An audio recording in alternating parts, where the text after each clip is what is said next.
there's a placer gold channel that goes for 6 kilometers. 2 areas on that placer channel was heavily mined in the past. Placer gold, always placer gold production, not amateur, with industrial scale gold production. So the emphasis for the last 150 years, intermittently, has always been on exploitation versus exploration. And so nobody ever put to the grind to find out where the placer gold came from. Obviously it came from somewhere.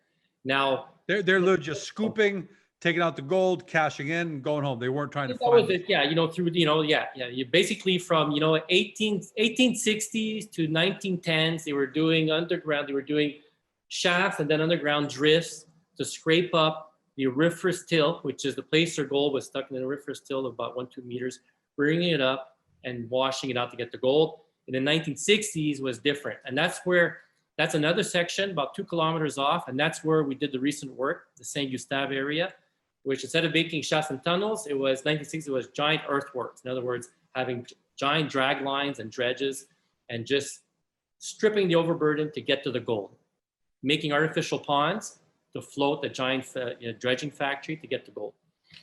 Now, that being said, is that we were the first one, again, there was a total lack of knowledge of what was the geology around this deposit. Yeah, they're just cashing in. There was nothing, you know. We were the first, it took us years to piece this together.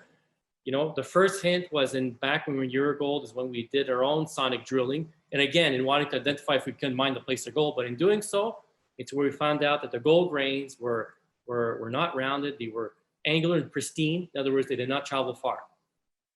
First clue, this came from a source really close by.